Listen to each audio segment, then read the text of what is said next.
Hello everyone. आज की video में हम सीखेंगे कि हम कैसे क्वाड्रेटिक इक्वेशन को फैक्टराइज कर सकते हैं मिडिल टर्म स्प्लिटिंग मेथड से।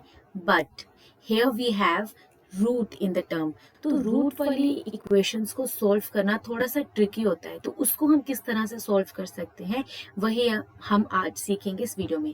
तो हमें याद होगा कि क्वाड्रेटिक इक्वेशन को इस तरह से प्रेजेंट करते हैं जहां पर हमारे पास जो वेरिएबल की मैक्सिमम पावर होती है वो होती है 2।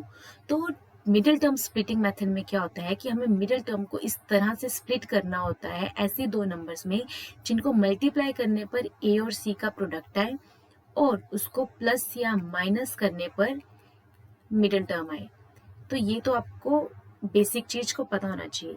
नेक्स्ट हम सीखेंगे कि स्क्वायर रूट क्या होता है। स्क्वायर रूट होता है ये, स्क्वायर रूट की पावर होती है हाफ। सपोज अगर हमारे पास x square is equal to 16 और हम इसका लेंगे रूट, तो एक्स स्क्वायर के ऊपर अगर पावर हाफ आ गई और हमें पता है 16 is the perfect square of 4 and it has half, half से हाफ वी कैन कट, तो एक्स हमारे पास बचता है 4। तो जब भी हमारे पास स्क्वायर रूट करते हैं किसी ऐसे नंबर का जिसका परफेक्ट स्क्वायर होता है तो हम तो उसको इस तरह से लिख सकते हैं।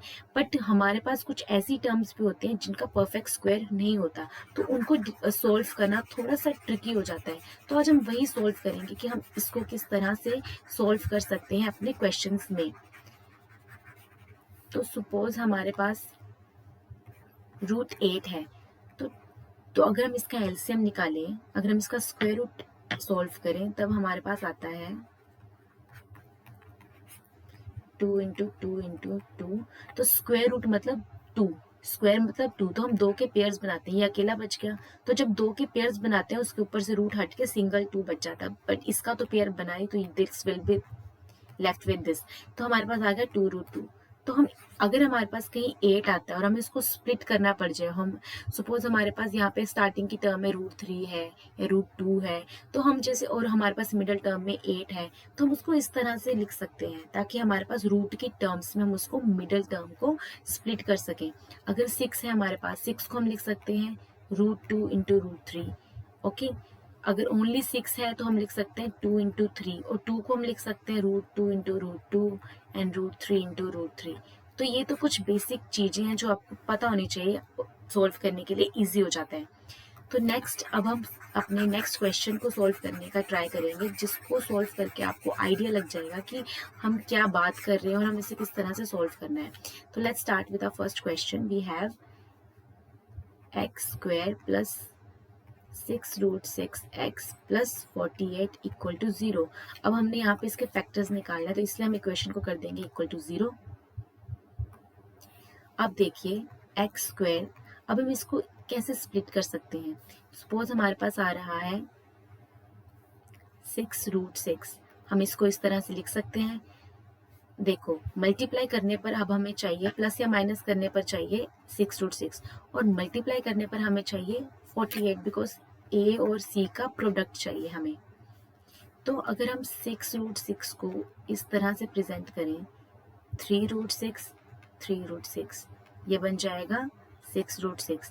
बट अगर हम इन्हीं टर्म्स को मल्टीप्लाई करते हैं, 3 3 is 9, √6 को √6 से मल्टीप्लाई करेंगे तो हमारे पास सिर्फ 6 बनता है और रूट्स कट जाते हैं, तो वी आर लेफ्ट विद 54। तो ये तो हमें 48 मिला नहीं, तो हम ये फैक्टर्स नहीं बना सकते, तो ये हो गया गलत। अब हमें देखना है कि हम इसको किस तरह से स्प्लिट कर सकते हैं।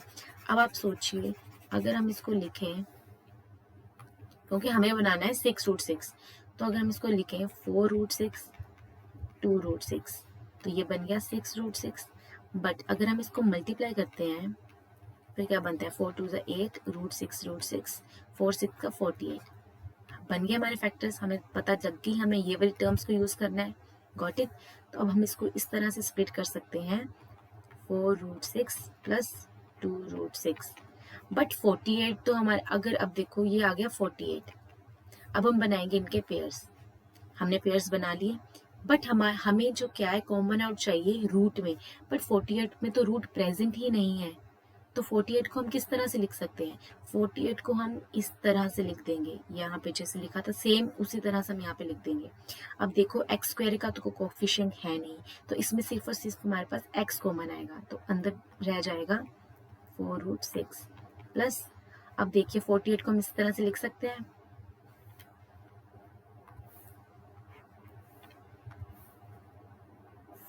4 इंटू 2 इंटू √6 इंटू √6।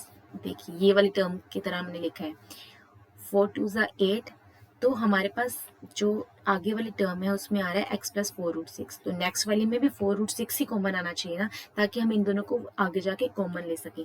हमेशा हमें इस तरह से मिडिल टर्म को स्प्लिट करना है कि जो स्टार्टिंग वाले में कॉमन फैक्टर्स आए, नेक्स्ट वाले में भी वही हमारे पास कॉमन फैक्टर्स आने चाहिए। तो हमने क्योंकि यहाँ पे तो 2√6 है, 2√6 कॉमन ले लिया, अंदर क्या बच गया हमारे पास, x पे आएगा यहाँ पे x प्लस 4√6 इक्वल टू 0। ये देखिए ये टर्म सेम आ गई, ये आ गई कॉमन,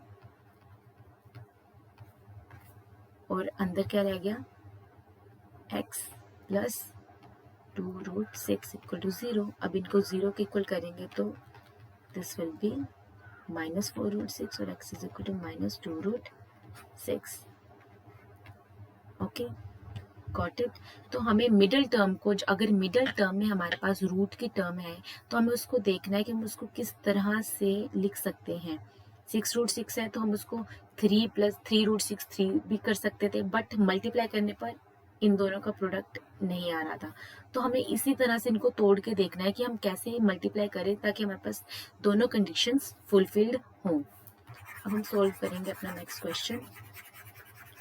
नेक्स्ट क्वेश्चन में देखिए हमारे पास मिडल टर्म में रूट नहीं है, हमारे पास अब स्टार्टिंग वाली टर्म में स्क्वायर रूट है, तो इनको सोल्व करने का तरीका थोड़ा सा अलग है।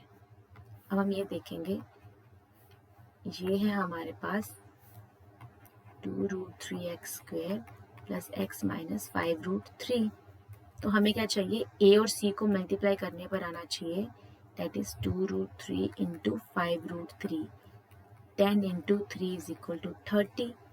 ओके, और प्लस या माइनस करने पर आना चाहिए b, that is equal to 1। तो हमें इसको किस तरह से, ये मिडिल टर्म को हम कैसे स्प्लिट करें, क्या नंबर्स चूज करें कि हमारे पास आए मल्टीप्लाई करने पर 30 और प्लस माइनस करने पर आए 1। अगर हम 10 3 ज़ा 30 लेते हैं, पर 10 प्लस 7 तो सॉरी 10 प्लस 3 तो 13 होता है, और 10 माइनस 3 तो 7 होता है, तो हमारे पास 1 तो आ ही नहीं रहा, तो हम इसको इस तरह से लिख सकते हैं। अगर हम 5 लें, अगर हम लें 6 into 5 is equal to 30 and 6 minus 5 is equal to 1। लगे हमें पता है हम टर्म्स को इस तरह से लिख सकते हैं, 2√3x² plus 6x minus 5x minus 5√3 equal to 0। यहाँ पे हमें इस चीज़ का भी ध्यान रखना है कि अगर हमारे पास मिडिल टर्म में प्लस का साइन, मिडिल टर्म के आगे प्लस का साइन है, तो हमें जो नंबर चूज करेंगे, स्प्लिट करेंगे जिन टर्म्स में, उसमें जो बिगर नंबर है उसको हम आगे रखेंगे ताकि हमारे पास प्लस का साइन आए। हम -5 प्लस 6 नहीं लिखेंगे, फिर हमारे पास जो क्वेश्चन है वो गलत हो जाएगा, तो ये चीज़ का भी आपने ध्यान रखना है। अब देखिए, अब हमारे पास आती है ट्रिकी थिंग कि हम इसको आगे किस तरह से सोल्व कर सकते हैं, कैसे हम इसके पेयर्स बना के फैक्टर्स निकाल सकते हैं। तो अब देखिए यहाँ पे जो 2√3 है, इसको तो हम आगे टुकड़े नहीं कर सकते, इसको तो हम आगे तोड़ नहीं सकते हैं, तो ये तो ऐसे रहेगा। तो इसका मतलब 2√3 तो कॉमन आएगा ही आएगा बाहर, तो हम 6 को कैसे लिख सकते हैं, 6 को लिख सकते हैं 2 इंटू 3, हम इसको लिख सकते हैं √2 इंटू √2 इंटू √3 इंटू √3, बट हमें क्या चाहिए, सिर्फ 2 चाहिए, तो 2 को 2 ही रहने दो। पर √3 को हम लिख सकते हैं √3 इंटू √3, तो हम 6 की जगह लिख सकते हैं 2√3 x minus 5x minus 5√3 is equal to 0। तो 2√3 और x आ गया कॉमन, अंदर क्या रह गया, x प्लस √3, यहाँ पे माइनस लिया कॉमन, 5 लिया कॉमन, अंदर रह गया हमारे पास प्लस, यहाँ पे भी बन गया 5√5, ये वाली टर्म्स को हमने लिया कॉमन, अंदर आ गया 2√3x माइनस 5 इक्वल टू 0। तो x आता है हमारे पास -√3 और x हमारे पास आता है 5/2√3। तो ये हमारे पास फैक्टर्स आते हैं। तो अब हमने स्क्वायर रूट वाली टर्म्स को सोल्व किया, पर हमने यहाँ पे दो चीज़ों का ध्यान रखना है कि जब हमारे पास मिडल में रूट आता है तो हमने उसको किस तरह से, सपोज हमारे पास 3√3 आया, तो 3√3 को लिखने के तरीके होते हैं √3 + √3 + √3 या फिर 2√3 + √3। तो हमने देखना है कि हम इसको किस तरह से तोड़ें ताकि हमारे पास मिडल वाली टर्म को भी हम सेटिस्फाई कर सके और मल्टीप्लाई करने पर ए और सी का प्रोडक्ट भी आ सके। तो इस तरह से हमको स्प्लिट करना है। पर जो हमारे पास स्टार्टिंग में अगर रूट की टर्म होगी तब हमने जो पेयर्स बनाएंगे उसमें से जो फर्स्ट पेयर है वो वैसा का वैसे रहेगा। पर जो हमारे पास सेकंड टर्म है उसको हम किस तरह से तोड़ें कि हम फर्स्ट वाला जो कोफिशिएंट है x स्क्वायर का उसको हम यहाँ पे लाके कॉमन फैक्टर्स निकाल सकें। तो इन्हीं दो क्वेश्चंस को अगर आप सोल्व करोगे फिर से बिना देखे, तब आपको इजी रहेगा रूट वाली टर्म्स को निकालना। तो पहले आपको खुद को प्रैक्टिस करना पड़ेगी। पहले इन्हीं दो क्वेश्चंस को प्रैक्टिस करो, देन आप नेक्स्ट क्वेश्चंस को प्रैक्टिस करने की कोशिश करो, then it will be easy for you to solve the question. आप आई होप ये वीडियो आपके लिए यूजफुल रही हो एंड आपने कुछ सीखा हो। Thank you so much for watching the video. Like and subscribe the channel and keep smiling. Bye bye.